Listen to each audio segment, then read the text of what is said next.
नमस्कार। किसान आंदोलन का आज 21वां दिन है। आज इस मसले पर देश की सर्वोच्च न्यायालय सुप्रीम कोर्ट में दाखिल की गई पब्लिक इंटरेस्ट लिटिगेशंस पर सुनवाई हुई, जिसमें आंदोलन से हो रही यातायात में बाधा, साथ ही किसानों के हक और पक्ष की बातें थी। तो सुप्रीम कोर्ट ने आज आधे घंटे की जो सुनवाई हुई उसमें इशारा किया कि केंद्र मसले को सुलझा नहीं पा रही है। चीफ जस्टिस एक समिति बनाने की सोच रहे हैं जिसमें सभी पक्षों के लोग हों, जिससे मिल बैठकर समाधान निकाला जा सके। कोर्ट ने किसान और सरकार के नाम सुलझाने के लिए कहा है। संकेत मिल रहे हैं कि कोर्ट का मानना है कि केंद्र सरकार ना पहले हल निकाल पाई थी और ना ही आगे भी हल निकाल सकती है। तो ऐसे में कल फिर से सुनवाई होगी। केंद्र, पंजाब और हरियाणा को नोटिस भी दिया गया है आज सुप्रीम कोर्ट की तरफ से।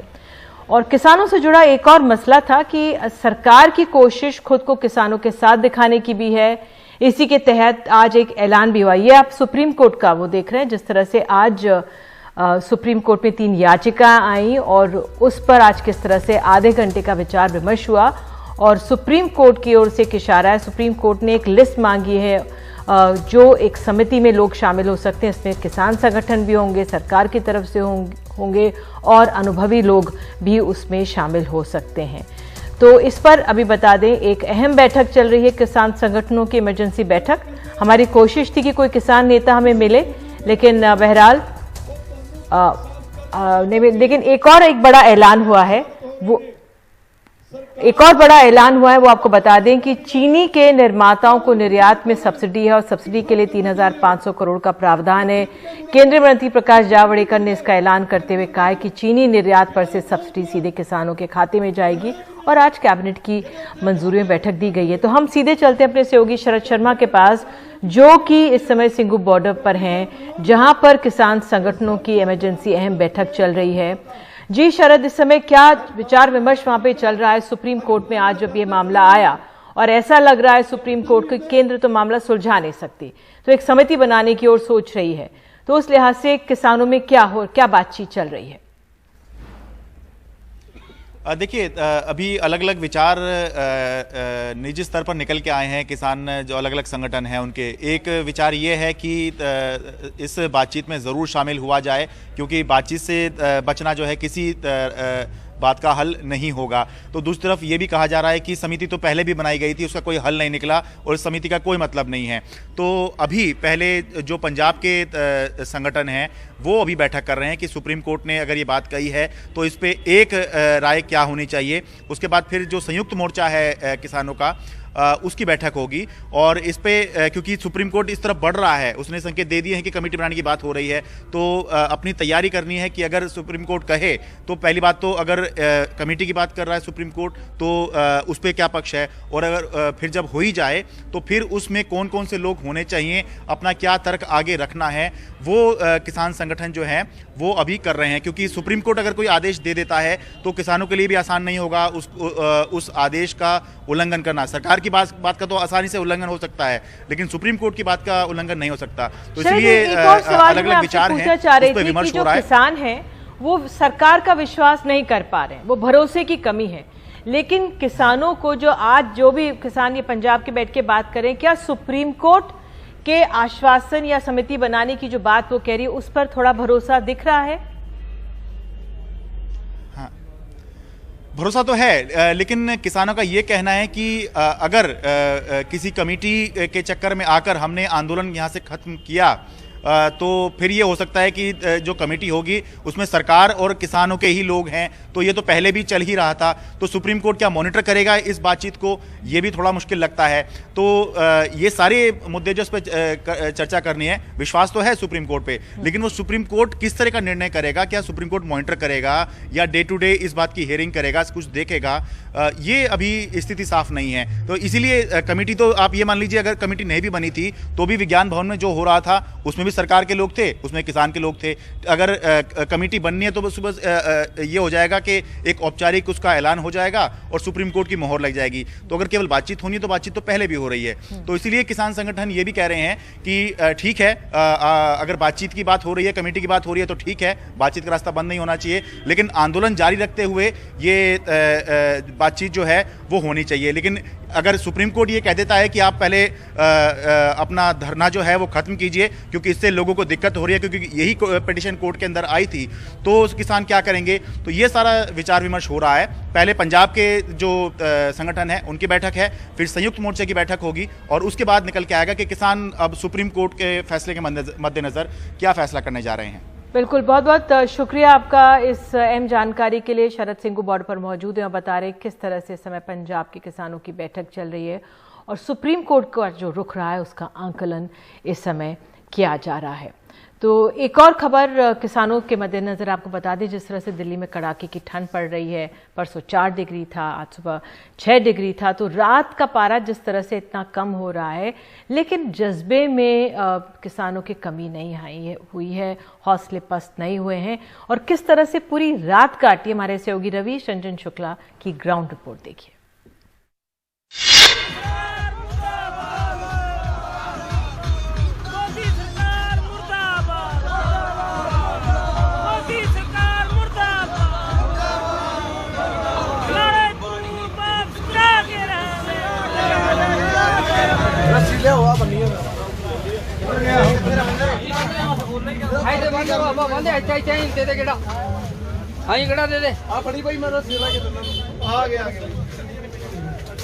दिल्ली में कड़ाके की ठंड से बचने के लिए मानसा के खेड़ी गांव के नौजवान तेजी से तंबू लगा रहे हैं।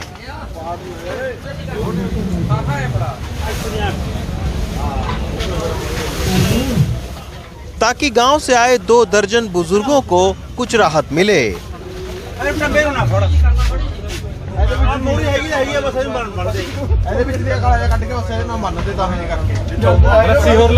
ठंड बहुत ज्यादा पड़ रही है तो मानसा से फिर ये गर्म जो कंबल है, गद्दे हैं, इस तरीके से इसमें गद्दे हैं, तो ये सब लेकर, त्रिपाल लेकर जो है वो आए हुए हैं।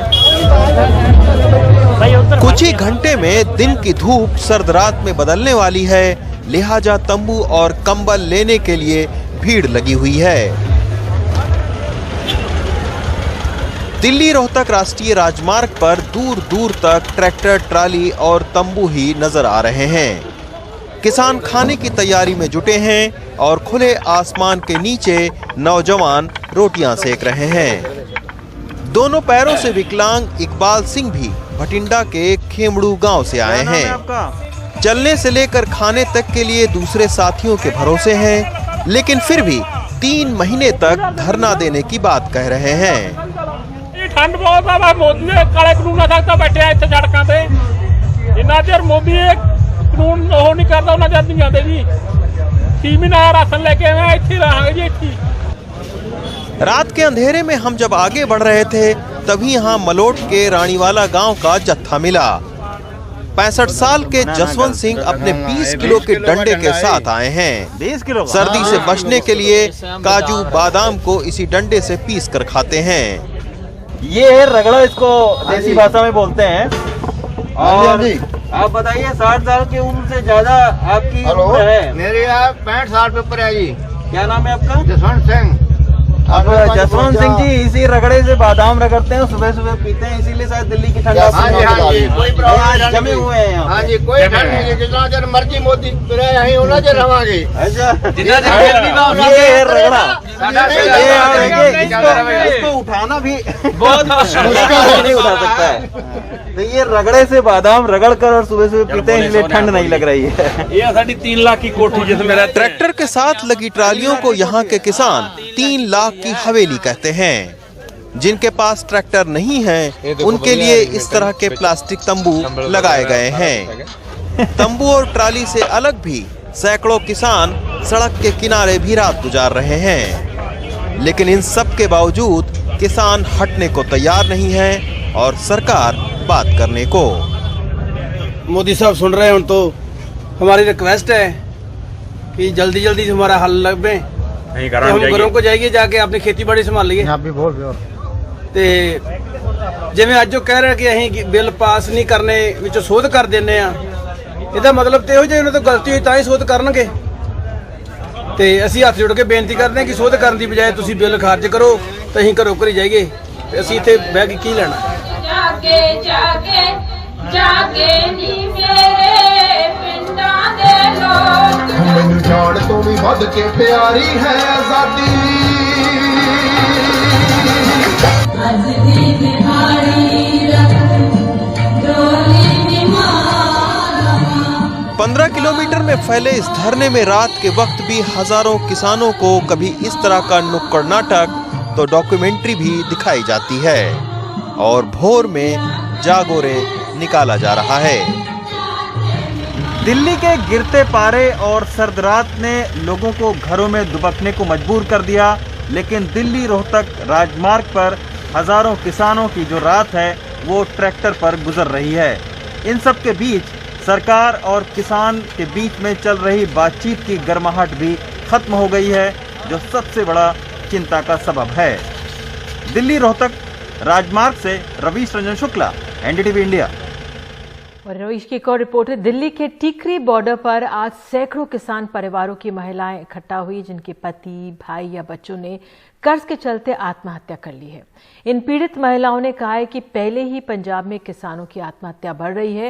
ऐसे में अगर इस बिल को लागू किया गया तो महंगाई और गरीबी बढ़ेगी, जिससे किसानों की खुदकुशी में और तेजी आ सकती है।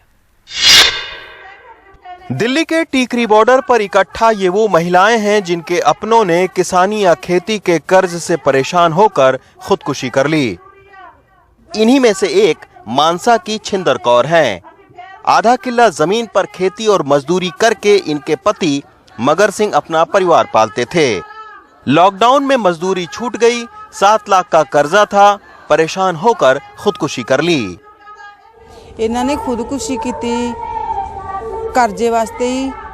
ਸਾਡੇ ਕੋਲੇ ਜ਼ਮੀਨ ਅੱਧਾ ਕਿੱਲਾ ਹੀ ਤੇ ਇਹ ਬਸਤੇ ਮਾਨਸਈਆਂ ਦੇ ਲੱਗੇ ਹੋਏ ਸੀ। 300 ਰੁਪਏ ਦਿਹਾੜੀ ਰੋਜ਼ ਕਮਾਉਂਦੇ ਸੀਗੇ ਤੇ ਲਾਕਡਾਊਨ 'ਚ ਕੁਝ ਨਹੀਂ ਕਰ ਸਕੇ ਤੇ ਵੀ ਸਾਡੇ ਹਾਲਾਤ ਮਾੜੇ ਹੋ ਗਏ। ਇਹਨਾਂ ਨੇ ਖੁਦਕੁਸ਼ੀ ਕਰ ਲਈ ਜੀ, ਪਰ 7 ਲੱਖ ਕਰਜ਼ਾ ਹਜੇ ਵੀ ਸਾਡੇ ਸਿਰ ਹੈ। 2 ਮੇਰੇ ਬੇਟੇ ਨੇ ਵੀ ਕੁਝ ਨਹੀਂ, ਹਜੇ ਕੁਝ ਵੀ ਨਹੀਂ ਕਰ ਸਕਦੇ ਉਹ। अपनी आप बीती सुनाने पंजाब के लहरागागा से सरजीत कौर भी आई हैं। 10 साल पहले खेती के कर्जे से परेशान होकर इनके जवान बेटे गुरमेल सिंह ने आत्महत्या कर ली। उसकी मौत के बाद 1 किला जमीन भी बिक गई।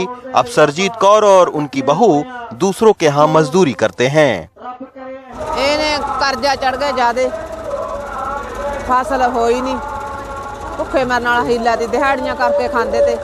ਅਸੀਂ ਵੀ ਦਿਹਾੜੀਆਂ ਕਰਦੇ ਆ, ਸੱਸ ਨੂੰ ਵੀ ਮੇਰੀ ਲੋਕਾਂ ਦੇ ਕਰਦੀ ਆ, ਮੈਂ ਵੀ ਲੋਕਾਂ ਦਾ ਤਾਣਾ ਤਾਗੀ ਕਰਕੇ ਤਾਂ ਟਾਈਮ ਟਪਾ ਰਹੇ ਆ।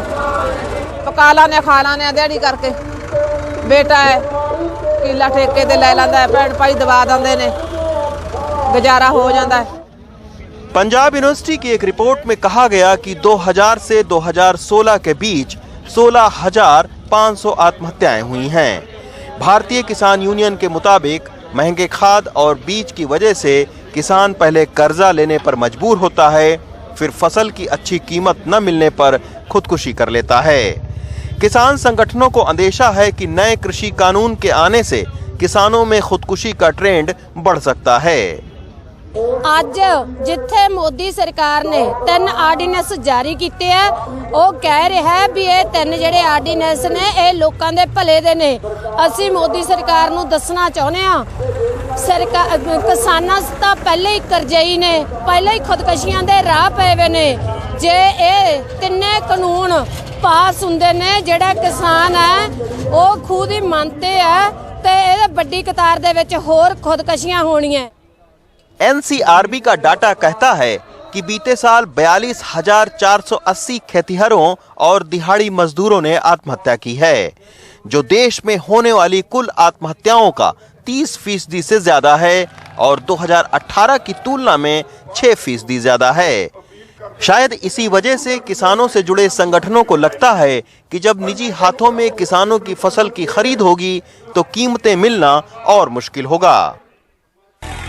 खेती करना लगातार महंगा हो रहा है और छोटे मझोले किसान बढ़ रहे हैं। ऐसे में एक फसल की बर्बादी या सस्ती खरीद किसानों को बड़े कर्जे की तरफ धकेल देती है। टीकरी बॉर्डर से राहुल के साथ रवीश रंजन शुक्ला, एनडीटीवी इंडिया। एक छोटा सा ब्रेक लेते हैं। देश की बात में आगे है उत्तर प्रदेश से खबर। उत्तर प्रदेश की सियासत में असदुद्दीन ओवैसी के उतरने की तैयारी कैसी है, उस पर रिपोर्ट दिखाई। शानदार नए युग का शुरुआत हो रही है सर यूपी में।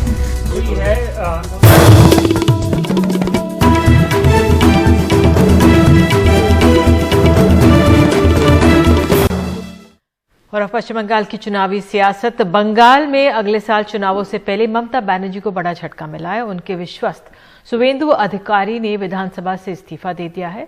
तृणमूल कांग्रेस के नेता शुभेंदु अधिकारी ने विधायकी छोड़ दी है। कयास लग रहे हैं कि उनके साथ अन्य लोग भी जा सकते हैं। माना जा रहा है कि वे बीजेपी में शामिल होंगे 19 तारीख को मिदनापुर में। गृहमंत्री अमित शाह सप्ताह के अंत में बंगाल दौरे पर होंगे और बंगाल में मार्च अप्रैल में चुनाव होने वाले हैं। और इस पर अधिक जानकारी के लिए आइए सीधे बात करते हैं अपनी वरिष्ठ सहयोगी मोनादीपा बनर्जी से।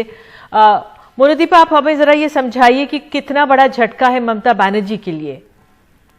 जी, अगर आप शुभेंदु के चाहने वाले हैं या शुभेंदु को आप पसंद नहीं करते हैं, फिर भी यहाँ पे ज्यादातर तृणमूल के लोगों का कहना है कि उसका जो इन्फ्लुएंस है वो 30 से 50 एमएलए सीटों पर जरूर है। और वो बस उनके अपने जिले ईस्ट मिदनापुर में ही नहीं, लेकिन बहुत सारे जिलों में जहाँ पे वो तृणमूल के होकर अध्यक्ष रहे, ऑब्जर्वर रहे, इंचार्ज रहे, और वो सभी डिस्ट्रिक्ट काफी चैलेंजिंग रहे हैं तृणमूल के लिए, जैसे मालदा, मुर्शिदाबाद, जो दोनों कांग्रेस के गढ़ रहे हैं।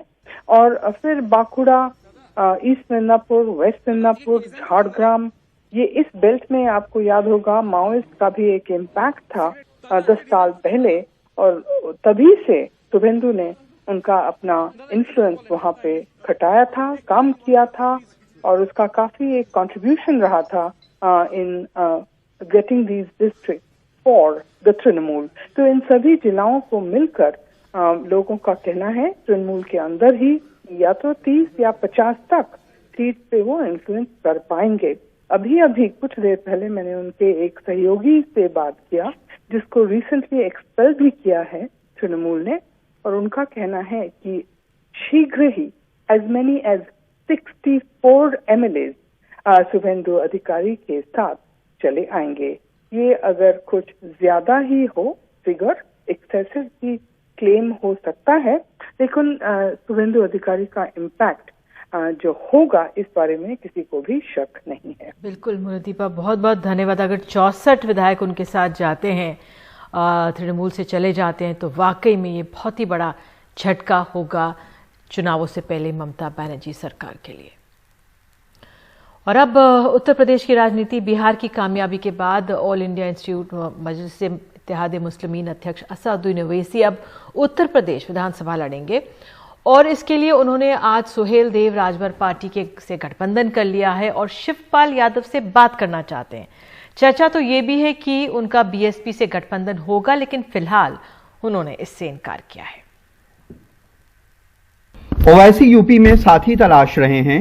आज सुहेल देव भारतीय समाज पार्टी या एसबीएसपी से उनका तालमेल तय हुआ। हाँ, दो दिलों की मुलाकात होगी, जुबां चुप रहेगी मगर बात होगी। एसबीएसपी का 2017 चुनाव में बीजेपी से गठबंधन था और पार्टी अध्यक्ष ओम प्रकाश राजभर योगी कैबिनेट में मंत्री भी थे। बीजेपी से झगड़े के बाद अब एआईएमआईएम से अलायंस हो गया। यकीनन मैंने आज हमारी बातचीत हुई है और एमआईएम पार्टी जो है भागीदारी संकल्प मोर्चा के साथ रहेगी और इंशाल्लाह जनवरी में प्रोग्राम बनेगा और मीटिंग्स होंगी, क्योंकि पब्लिक मीटिंग्स का तो कोविड की वजह से रिस्ट्रिक्शन है, मगर जनवरी में और भी आम इसको आवाम से मुलाकातें होगी, मीटिंग होगी और यकीनन हम इस सफर में सर के साथ हैं और आगे बढ़ेंगे। एसबीएसपी राजभर जाति की पार्टी मानी जाती है। यूपी में राजभर वोट करीब 4% है। पूर्वांचल के बलिया, आजमगढ़, मऊ, गाजीपुर, चंदौली, देवरिया, जौनपुर और वाराणसी जिलों में इसका असर है। पूर्वांचल की 46 विधानसभा सीटों पे राजभर वोट 35,000 से 80,000 तक है। ओवैसी की नजर इनमें से उन सीटों पे होगी जहां मुस्लिम वोट की तादाद ज्यादा हो। वो कहते हैं कि वो यूपी का नाम बदलने नहीं, दिल जीतने आए हैं। जहां पर जिस वार्ड में योगी आदित्यनाथ मुख्यमंत्री यूपी गए थे, वो बीजेपी हार गई, वहां पर तीनों वार्ड हार गए। जहां पर अमित शाह गए वो वार्ड हार गए। हैदराबाद में हमने जितने सीट पिछले बार हमारे थे पूरे आ गए। तो मैं यहां पर नाम बदलने नहीं आया हूं, मैं दिल जीतने आया हूं और इंशाअल्लाह ताला हम दिल जीतेंगे। जनाब शिवपाल साहब उत्तर प्रदेश की राजनीति में एक बहुत बड़ा चेहरा है। ओवैसी ने अखिलेश यादव के चाचा शिवपाल यादव की भी काफी तारीफें की और बताया कि वो उनसे मुलाकात करना चाहते हैं, लेकिन इससे ज्यादा उनके मायावती के साथ जाने की चर्चा है, लेकिन फिलहाल वो इससे इनकार करते हैं। एक बड़ी चर्चा चली सर, बीएसपी से आपके अलायंस की अभी अफवाह थी कि क्या कर सकते हैं? ऐसी कोई बात नहीं। ओवैसी 2017 का विधानसभा चुनाव भी यूपी में 38 सीटों पे लड़े थे, लेकिन जीत नहीं पाए। हालांकि बिहार चुनाव के बाद उन्हें यूपी से भी उम्मीद है। कई लोग उन्हें सेक्युलर वोटों का वोट कटवा मानते हैं, लेकिन ओवैसी के इस पे अपने तर्क हैं। हम जो 20 सीट पे लड़े थे, 5 पे हम जीते और 9 पर गठबंधन जीता, 6 पर बीजेपी जीती और जो हमको उन 6 वोट मिला वो अगर ऐड भी कर दिया जाए गठबंधन को तब भी बीजेपी ज्यादा जीती। बिहार चुनाव के बाद बहुत सारे लोगों को लगता है कि ओवैसी सिर्फ वोट कटवा नहीं है, वोट देने पे वो सीट भी निकालते हैं। छोटी पार्टियों से गठबंधन कर रहे हैं, मायावती के साथ जाने की चर्चा है। केजरीवाल पहले ही यहाँ चुनाव लड़ने की घोषणा कर चुके हैं। इन सबको देखते हुए लगता है कि यूपी का चुनाव काफी दिलचस्प होगा। लखनऊ में कैमरामैन राजेश गुप्ता के साथ कमाल खान, एनडीटीवी इंडिया। और अब छोटा सा ब्रेक लेते हैं और ब्रेक के बाद आगे आपको बताएंगे क्या है स्पेक्ट्रम का गणित और सरकार कैसे करेगी इससे कमाई। The designated authority will make its determination based on approval of a committee.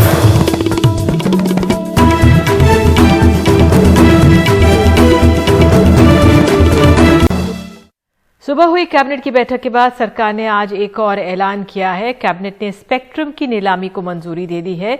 ये नीलामी 20 साल के लिए होगी। कुल 2251.25 मेगाहर्ट्ज की नीलामी होनी है। नीलामी अगले साल मार्च में होगी। पिछली बार 2016 में ये नीलामी हुई थी।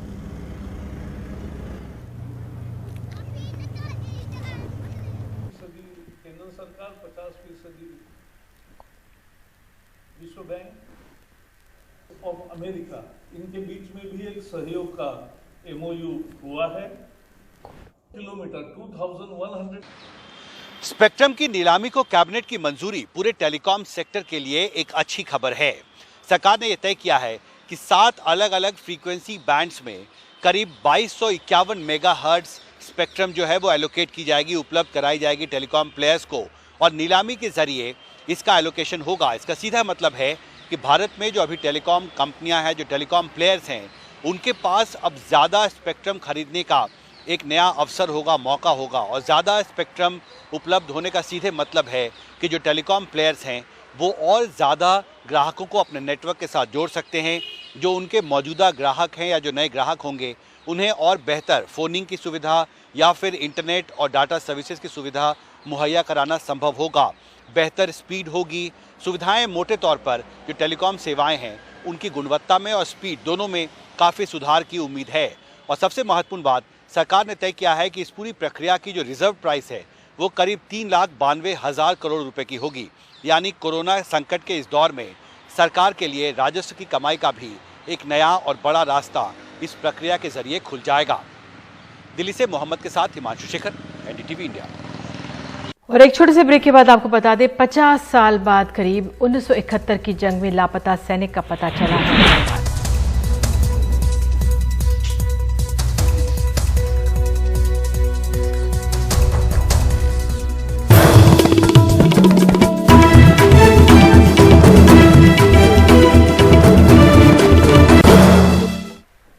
1971 के लापता एक फौजी के सही सलामत होने की खबर है और उसके परिवार में जाहिर खुशी की लहर दौड़ गई है। जालंधर के दातार नगर की 75 साल की सत्या देवी के पति मंगल सिंह 1971 की जंग में लापता हो गए। बाद में पता चला कि वो पाकिस्तान में हैं। सत्या के पति के इंतजार में बरसों गुजार दिए, करीब 50 वर्ष। अब विदेश मंत्री की तरफ से मिले एक खत में पता चला है कि मंगल सिंह जिंदा है और पाकिस्तान की कोट लखपत जेल में बंद है। ਇਹ ਫਿਰ ਜੂਨਟ ਚ ਗਈ, ਮੈਂ ਵੀ ਨਾਲ ਹੀ ਸੀ ਜੂਨਟਾਂ ਚ। ਫਿਰ ਸਾਡੀ ਜੂਨਟ ਕਲਕੱਤੇ ਚਲ ਗਈ। ਕਲਕੱਤੇ ਫਿਰ ਅਸੀਂ ਕੁਆਟਰ ਇਹਨਾਂ ਲਿਆ ਸੀ। ਫਿਰ ਕੀ ਹੋਣਾ ਸੀ, ਉਹਨਾਂ ਕਿਹਾ ਵੀ ਡੁੱਬ ਗਿਆ, ਵੀ ਬੰਦੇ ਨਹੀਂ ਨਿਕਲੇ ਵਿੱਚੋਂ। 1971 ਦੇ ਆਏ। ਫਿਰ ਪਤਾ ਕਿੱਦਾਂ ਲੱਗਾ ਵੀ ਰੇਡੀਓ ਚ ਬੋਲੇ ਕੀ ਆਵਾਜ਼ ਕੀ ਆਈ? ਇਹਨਾਂ ਕਿਹਾ ਵੀ ਮੈਂ ਮੰਗਲ ਸਿੰਘ ਆ, ਸਾਰਾ ਪੰਜਾਬ ਦਾ, ਮੈਂ ਫੈਮਿਲੀ ਮੈਨ ਆ, ਮੇਰੇ 2 ਬੱਚੇ ਆ। ਤਾਂ ਇੱਕ ਨੂੰ ਦਲਜੀਤ ਸਿੰਘ ਹੈ, ਇੱਕ ਨੂੰ ਬਲਜਿੰਦਰ ਸਿੰਘ ਹੈ, मैं सतनाम कौर मेरी फैमिली ना। खबर के साथ आज के लिए इतना ही। बने रहिए एनडीटीवी इंडिया के साथ। नमस्कार।